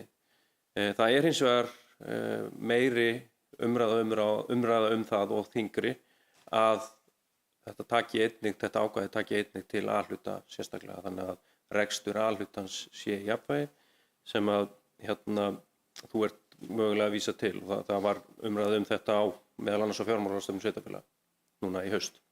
Þannig að það mun aukast áherslan á það. Og er í umræðunum að breyta reglunum sem þetta gilda. Varðandi þjónustumiðstöðina, þá er halli verulegur á henni eða hefur verið og eigið féð er neikvætt og hún skuldar aðalsjóði fjármuni. Það er ekki þannig að við getum bara hér og nú tekið ákvörðun það að leggja hana niður.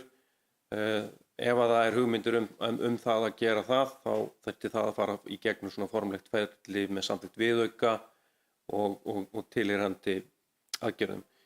Það sem er kannski fyrsta stoppið ef að er hægt að mæta þessum uppsafnaða rekstrarhalla með einskiptisframlagi sem yrði þá gjaldfært í aðalsjóði. Jú, það er hægt að gera slíkt, og þá erum við kannski bara komin á núllpunkt. Þá þarf að setjast niður og yfir rekstur þjónustustöðurinnar og meta hver þarf gjaldskráin að vera til þess að standa undir þeim kostnaði, hvers slags þjónustu ætlum við að hafa inn í einingunni og þá endurmeta sjálfbærnina út frá þeim punktum. Vonandi svaraði þetta að einhverju leyti spurningunum. Takk fyrir.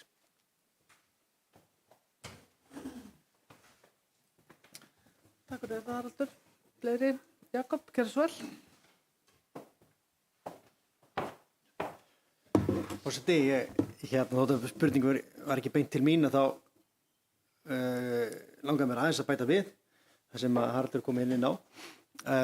Varðandi þá A- og B-hluta og A-hluta sérstaklega. Þetta sprettur hugsanlega út frá umræðu núna á dögunum og fréttaflutningi það sem A-hlutin var sérstaklega tiltekin út. Þar er eftirlitsnefndin að horfa á ákveðna lykiltölur í A-hluta, sérstaklega en reglugerðin sem að þú spurði líki og Haraldur var að tala hún kveður skýrt á það í dag að það sé verið að taka A- og B-hluta saman. Bæði hvað var rekstrarjöfnuðinn og líka hvað var skuldaviðmið. Þannig eru reglunar í dag og reglugerðin verið að ræða breytingar á henni, en hitt eru lykiltölur sem eru viðmið sem eftirlitsnefnd setur sér, þar sem eru að horfa á A-hluta sérstaklega.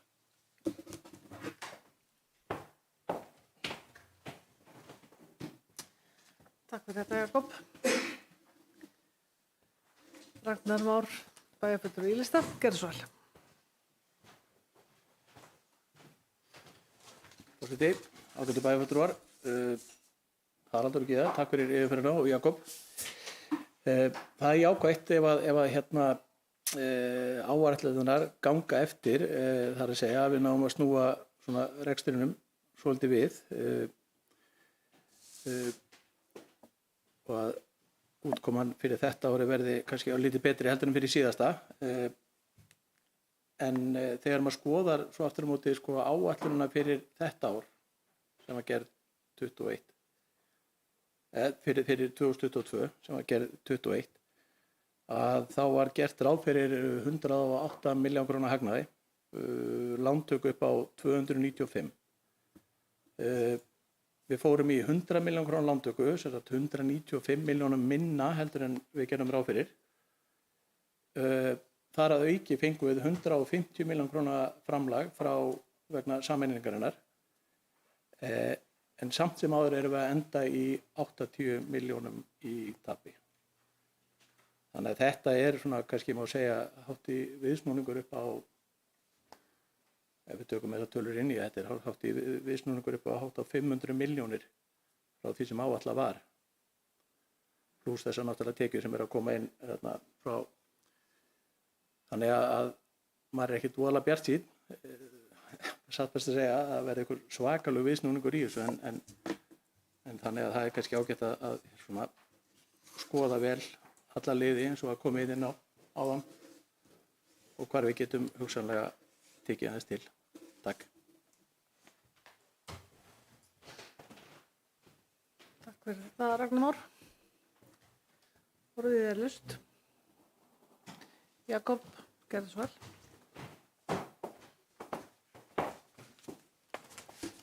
Forseti, þakka Ragnari Má Ragnarssoni bæjarfulltrúa fyrir sitt innlegg og sem er mikilvægt að ræða og benda á og skýra. Og skýringin er kannski þrenns konar.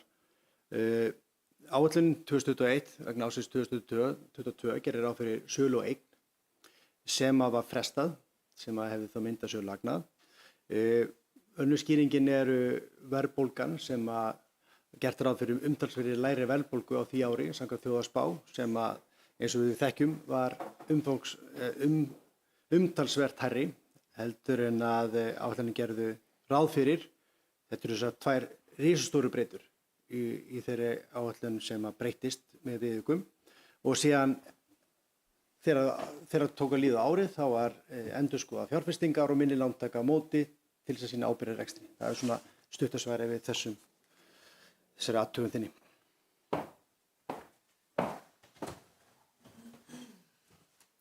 Takk fyrir þetta, Jakob. Og orðið er laust undir hlið 10. Ef einhver vill kveða sér ljós. Haukur, gerðu svo vel. Tölvulaus.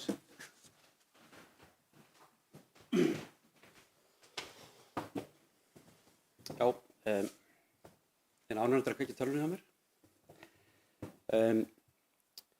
Aðeins þess að koma tilbaka með það sem Jakob var að segja.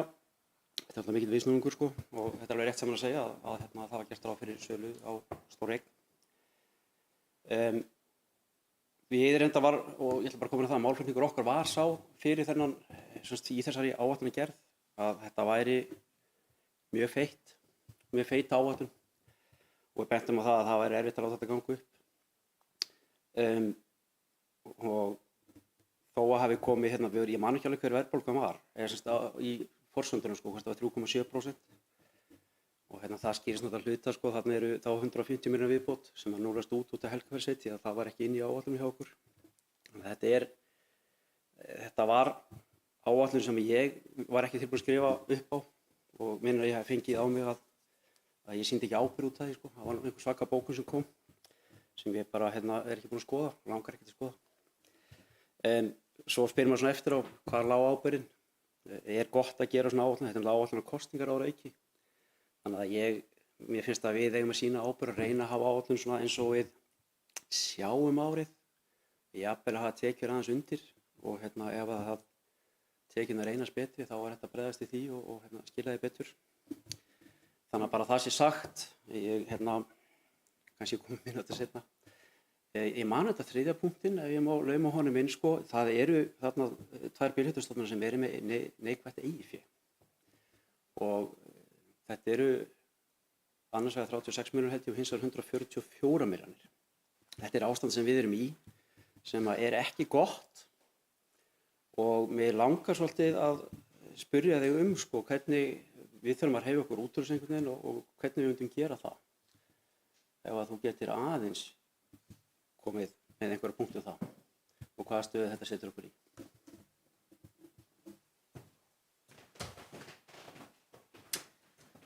Takk fyrir þetta, Haukur. Þú svarar kannski Haraldur.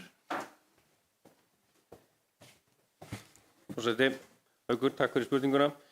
Það er rétt vissulega, það eru 2 einingar hjá okkur í B-hlutanum sem eru með neikvætt eigið fé og þá er vert að skoða rekstrargrundvöll þeirra til framtíðar vegna þess að það eru raun og veru, vil ég meina bara 2 leiðir til þess að rétta af neikvætt eigið fé í þessum einingum. Það er að veita mögulega framlag frá aðalsjóði en það er kannski ekki það sem er byrjað á. Það sem er byrjað á er að yfirfara rekstur viðkomandi einingar, tekju grundvöllin sem hún hefur og gjöldin, meta þannig getu hennar til þess að vera fjárhagslega sjálfbær vegna þess að B-hlutastofnanir við þurfum alltaf á hverjum tíma að ætlast til að þeim að þær séu reknar af, fyrir sjálfsafla fé svo kallað, því að þær eiga að geta þrifist af þjónustutekjum sínum. Þá þarf að rýna tekjugrundvöllin, það er þá með mögulega gjaldskrárhækkunum. Við erum að vísa til einingar sem á fasteignir, mögulega þarf að grípa til sölu á fasteignunum til þess að bæði að létta þá á skuldum og náttúrulega þeirri áhættu þegar það eru áhvílandi skuldir nú þegar sem eru verðtryggðar að þær auki þá enn frekar neikvæða afkomu þeirra.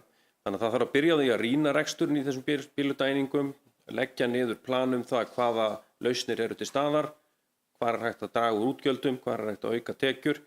Ef það er síðan þannig að einingarnar eru ekki sjálfbærar, þá þarf bæjarstjórn að taka sjálfstæða ákvörðun það hvort það eigi að veita framlag til þess að tryggja jafnvægi hennar. En að því þetta er B-hlutastofnun, þá þarf að byrja á því að skoða hvernig, að því hún á að vera sjálfbær, hvernig náum við því áður en við tökum ákvörðun framlag. Takk fyrir.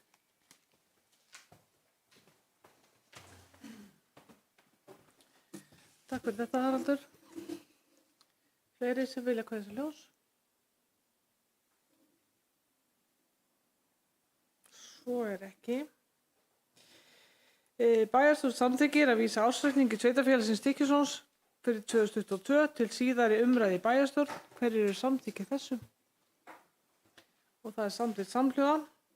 Þá vil ég þakka Haraldi og Gyðu kærlega fyrir. Ykkur er Guð velkomin að sitja áfram. En ég skil ekki alveg að viljum ekki á fundi.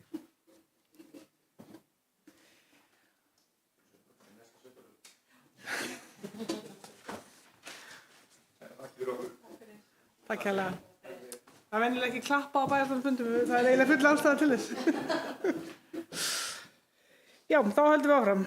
Við erum komin leið 11, innleiðing hringrásar hagkerfis. Lagt fram minnisblað bæjarstjórnar þar vegna fyrirhugaðra grenndarstöða. Í minnisblaðinu er lögð fram tillaga að útfærslu á grenndarstöð sem talin er snyrtileg og öflug fyrir íslenskar aðstæður. Þá er jafnframt lagðar fram tillögur að staðsetningum fyrir grenndarstöðar en bæjarstjóri leggur til að þeim tillögum verði vísað til meðferðar í skipulagsnefnd. Á 11. fundi sínum samþykkti bæjar á tillögu bæjarstjóra og að fyrstu 3 staðsetningarnar verði í Lágholti, Búðarnesvegi og Skúlagötu. Afgreiðsla bæjarráðs er lögð fram til staðfestingar í bæjarstjórn og orðið er laust undir lið 11.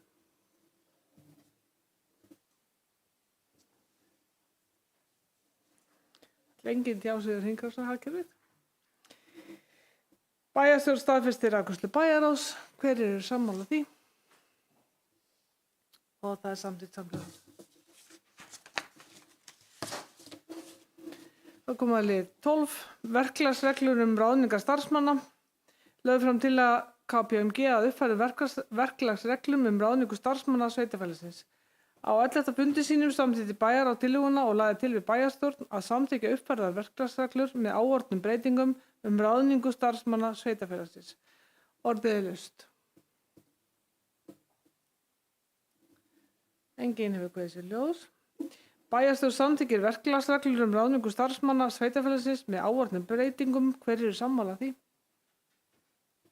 Og það er samþykkt samhljóða. Það komið að lið 13, sameining Helgaðarsveitar og Stykkishólmsbæjar, dreifbýlisráð. Samstarfsnefnd sameiningu Stykkishólmsbæjar og Helgaðarsveitar lagði til að sett yrði á fót sérstakt dreifbýlisráð til að tryggja áhrif íbúa í dreifbýli á stjórnsýslu sameinaðs sveitarfélags í tilgangi til að draga úr áhyggjum íbúa í dreifbýli af að missa áhrif á verkefni í nærsamfélaginu og annars það sérverkefni sem snúa að íbúum þess hluta sveitarfélagsins.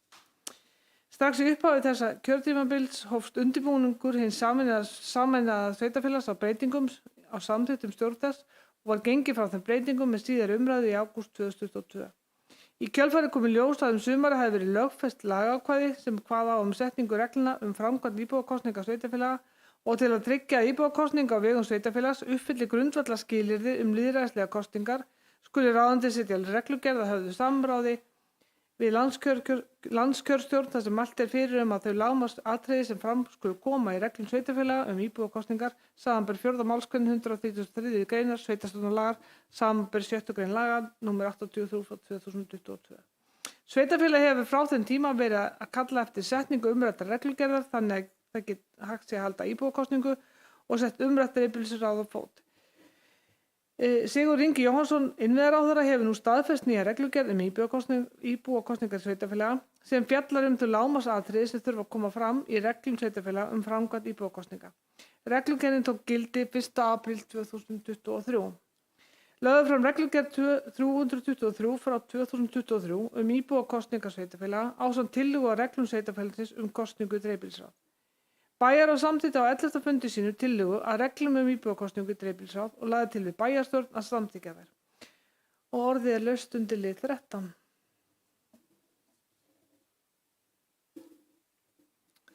Enginn hefur kveðið sér hljóðs. Bæjarstjórn samþykkir tillögu að reglum íbúakosningu dreifbýlisráð. Hver eru sammála þessu?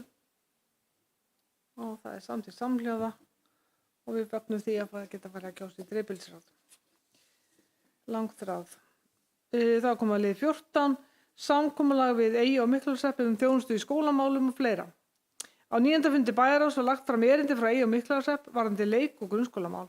Í erindinu er þess farið að leita að sveitarfélagið Stykkishólmur veiti leik- og grunnskólaþjónustu fyrir Eyja og Mikluhrappshreppi. Bæjarráð tók á fundi sínum jákvætt í erindið og fól bæjarstjóra ásamt oddvitum beggja lista að semja við fulltrúa Eyja og Mikluhrappshrepps leik- og grunnskólaþjónustu fyrir Eyja og Mikluhrappshreppi. Fyrir bæjarstjórn eru lagðar tillögur að samningum sveitarfélagana.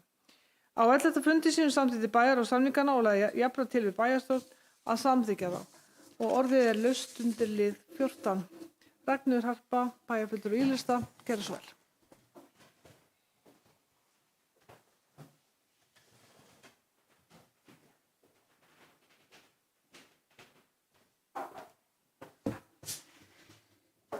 Forseti og aðrir nefndarmenn. Mér langar bara að segja það að mér áhugavert að sjá hvernig fyrirkomulagi verður og fannst mér þetta nokkuð svona sanngjarn leið sem er búið að vinna að í þessu máli og verður mjög áhugavert líka að sjá hvort að margir foreldrar nýti sér þennan kost að koma hingað þar sem ég til að skólinn sé mjög góður og með mjög hæfu starfsfólki. Hins vegar leið er að bætast hugsanlega margir krakkar við í skólan og leikskólan og nú þegar er ekki svo mikið pláss sérstaklega í grunnskólanum og þar sem við vorum að ræða fjármálin hérna áðan og sína ábyrgð og þess áttar að þá kannski þyrfti að fara að huga að því hvernig við gætum farið að því að stækka skólan og svona, já, eitthvað aðeins að fara að hugsa til framtíðar í þeim efnum. Einnig langar mig til að spyrja hvort að þetta mál farið til umfjöllunar í skóla og fræðslunum einnig. Takk fyrir. Takk fyrir þetta, Ragnheiður. Jakob, við byrjum orðið.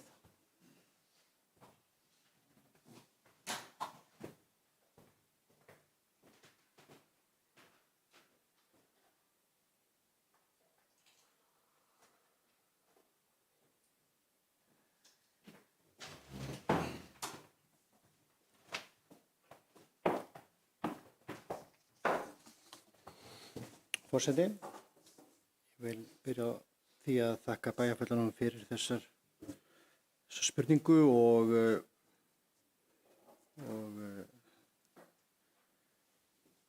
hennar svona innsýn inn í þessa samninga. Nú, hvað varðar þessi atriði sem að nefnd voru, það var fyrst alveg húsnæðismálin og þá er því til að svara að bæði skólastjóri leikskólans og skólastjóri grunnskólans voru spurðir að því í upphafi þessara vinnu hvort að þessi fjöldi hefði einhver áhrif á starfsemi skólans eða skólana og svar beggja stjórnenda var neikvætt. Það hefði ekki skipt neinu máli þótt að þessi fjöldi myndi bætast við. Svo því sé haldið til haga.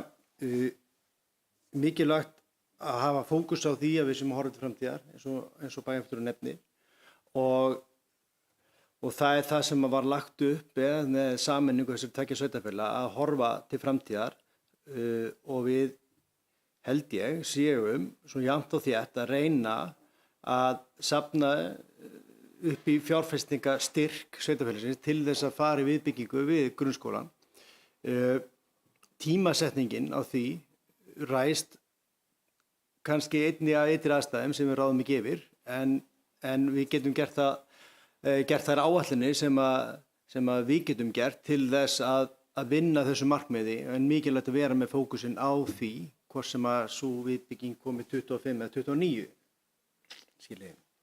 Nú og málefnið að það sem hér erum að ræða samninga milli sveitarfélaga per se og stjórnendur töldu ekki að þetta hafi nein áhrif á teljandi áhrif á starfsemi skólana en nokkur leyti þá fór málið ekki formlega til skóla- og fræðslunefndar en mun fara þar náttúrulega til kynningar og mun bara eins og gengur gerist ef að þessi íbúa myndi fara lögheimilisitt hingað þá myndi það svo sem ekki fara til sérstaklega umræði skóla- og fræðslunefnd þótt þeir myndi fara lögheimilisitt hingað en bera það við huga og að nemendur sem eru nú þegar í skólunum, bæði grunnskólunum, leikskólunum, munu hugsanlega að færa lögheimilisitt yfir í eigum Miklagarðs þannig að hafi kannski ekki teljandi áhrif á fjöldan, hvað það varðar, hvað suma nemendur varðar. En ég held að þetta sé milli 10 og 12 nemendur sem ræðir, sem eru þá í eigum Miklagarðs hrepp í Laugagerðisskóla. Ef frá talin nemendur sem held ég séu frá Borgarbyggð, ef ég man þetta rétt.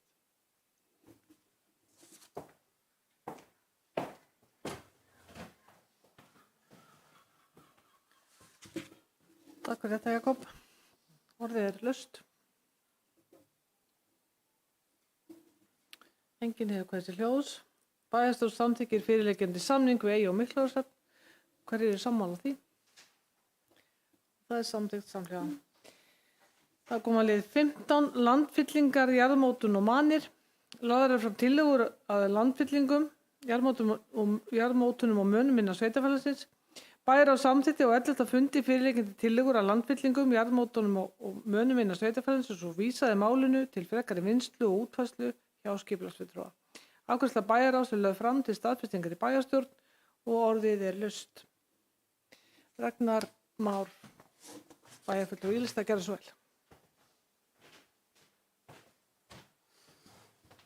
Forseti, ágætu bæjarfulltrúar, þetta eru ljómandi fína tillögur sem að hérna eru til kynningar eða til samþykktar eða hvað við kalla það.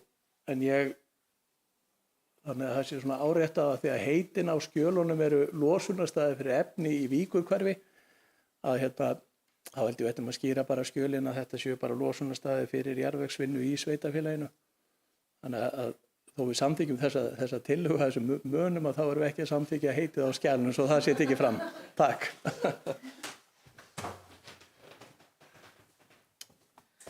Takk fyrir þessa ábyrtingu, Ragnar. Verður sjálfsagt, já, örugglega lagfært. Fleiri sem vilja taka til máls? Undirlið 15. Svo er ekki. Bæjarstjórn staðfestir afgreiðslu bæjarráðs. Hverju er samþykkið því? Og það er samþykkt samhliða. Þá kom að lið 16. Kennslukvóti fyrir skólaárið 2023 til 2024. Fyrir lögð fram umsókn grunnskólans í Stígsholmi kennslukvóta fyrir skólaárið 2023 til 2024. Á 11. fundi sínum samþykkti bæjarráð beiðni skólastjóra kennslukvóta við grunnskólann í Stígsholmi skólaárið 2023 til 2024 og tillögu skólastjóra stuðningsfulltrúa og ráðningu í 50% stöðu forfallakennara. Bæjarráð vísaði afgreiðslu sinni til staðfestingar í bæjarstjórn og orðið laust undirlið 16. Enginn hefur kveðið sér hljóðs. Bæjarstjórn staðfestir afgreiðslu bæjarráðs. Hverju er samþykkið því? Og það er samþykkt samhljóða. Það er komið að síðasta liðnum á dagskrá, lið nr. 17 sem eru minnispunktar bæjarstjóra. Og Jakob, gerðu svo vel.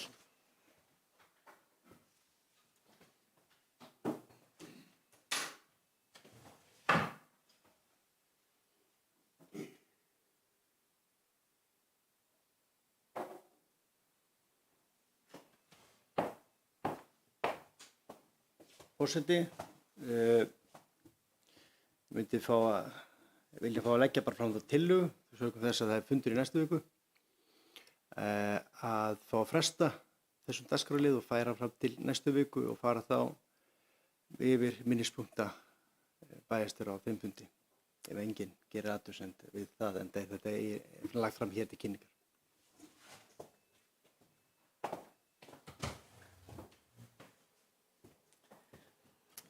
Hver er samþykkið þessar tillögu bæjarstjórs?